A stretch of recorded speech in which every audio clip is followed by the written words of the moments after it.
Hey guys, I wanted to talk a little bit about wax cappings, the system that I use, how I render my wax, and how to deal with wax cappings, just some ideas for you guys.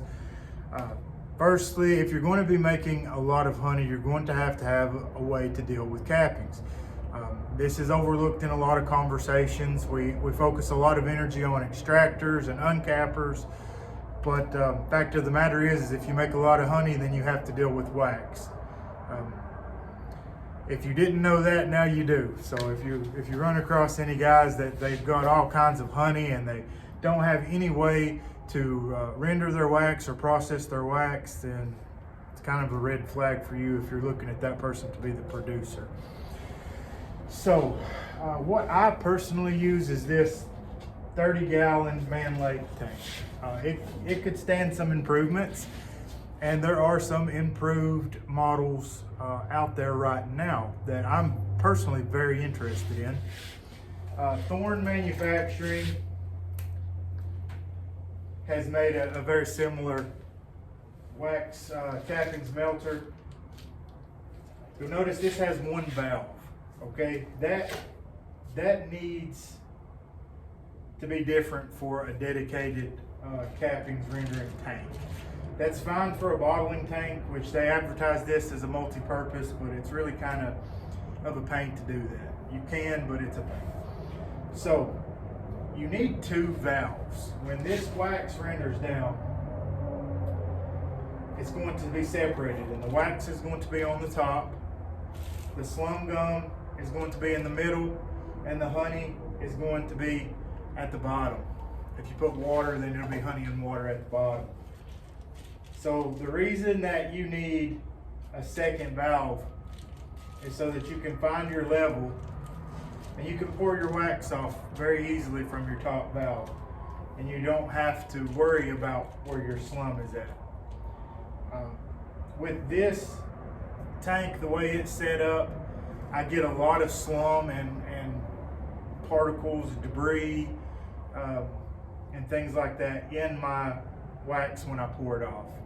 So what I personally do is I reuse the paint strainer bags.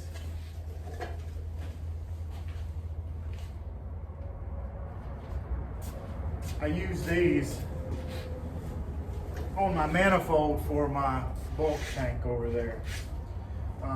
They get to a point where they're a little worn out, where they're dirty, or I don't want to clean them, or any number of things. I also use these when I skim my clarifying tank to suspend and get the honey out of those cappings to drop in there.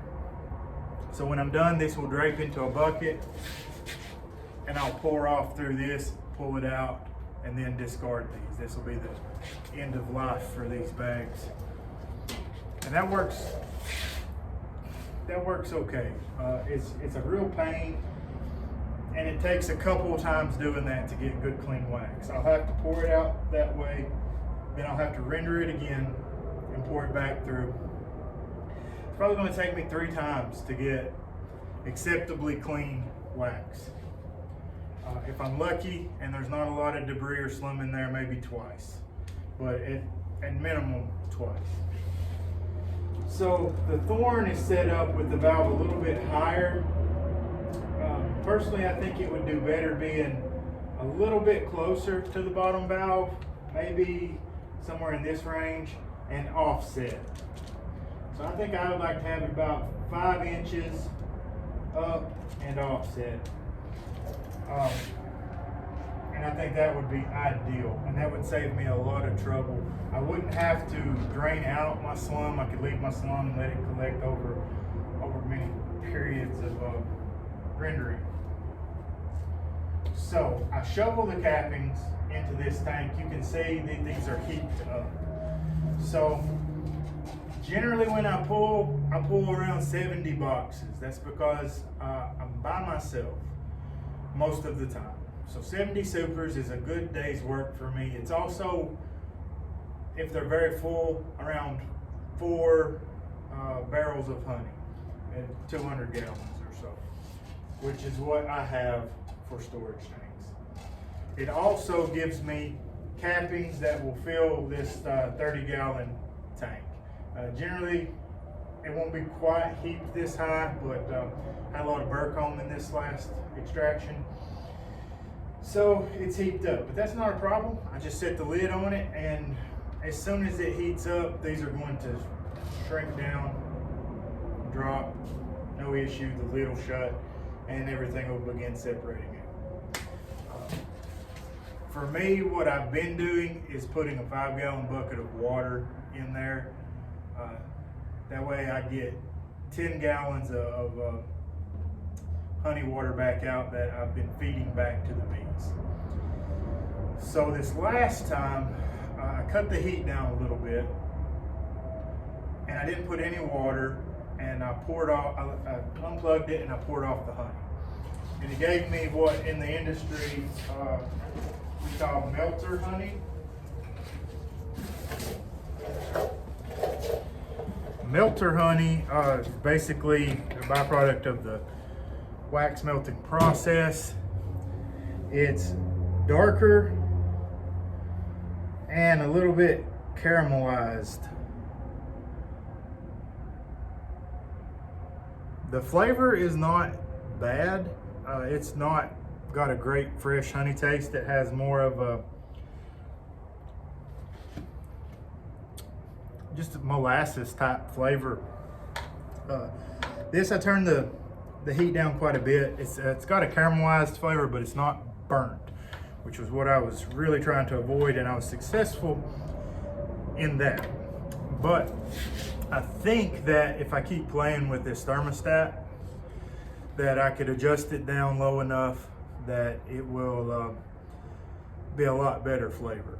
Of course, this is probably not honey anybody wants for their tea or anything like that, but it's something I can sell, something people ask for barbecue sauces, for cooking, baking, and things of that nature where they're going to use high temps. So instead of feeding it to the bees, I could possibly sell this at a discount. I haven't fooled with baker's honey or this kind of honey before, but I say why not, you know.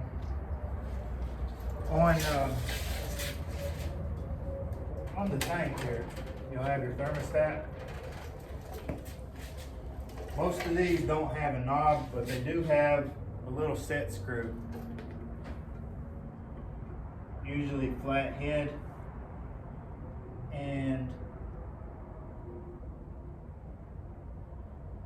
you can adjust the temperature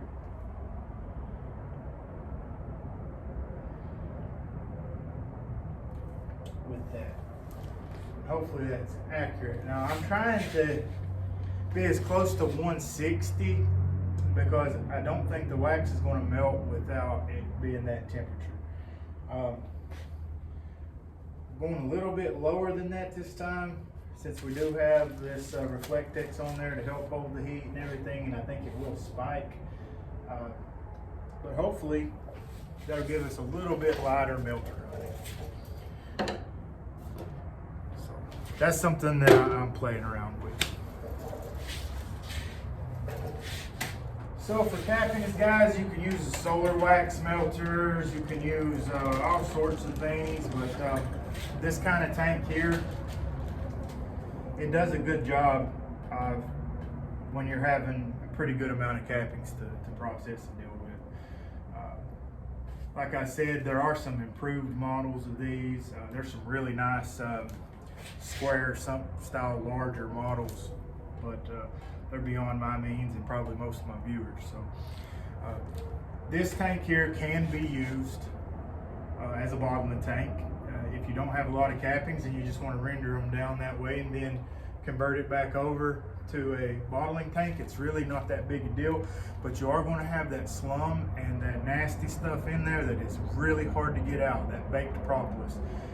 So the secret to that is oven cleaner. Oven cleaner is fine for cleaning your equipment. If you have anything that's lubricated, you'll want to make sure that you reapply all your lubrication generously if you clean it with oven cleaner because it's going to strip it off. But that's not the case with these tanks. It's going to make this tank look brand new on the inside. Rinse it thoroughly until you got good clean water coming back, no residue, and you are fine to start using it back as a bottling tank. So, I'm not recommending this particular model. If I was going to spend the money again, I would probably go with the Thorn. It wasn't available when I got this. I did get this second hand. I think these are, gosh, probably 1,800 bucks, 1,600 bucks or something like that. No, I'll probably say 1,800 on the Man Lake catalog. I haven't checked. I got a good deal on mine. I think it's very handy to build a table, move them around with, move them to wherever you're going to be shoveling your own cappings in from. But it's a pretty good system for the size operation I have. Like I said, 70 supers worth of cappings. Generally, it'll pour me off about a 5-gallon block of wax. And then I'll stack those up and then stack 5-gallon blocks back inside this in the winter and filter them back through. If you guys have any questions on that or this equipment or any ideas to improve my system, let me know. I'll catch you guys later.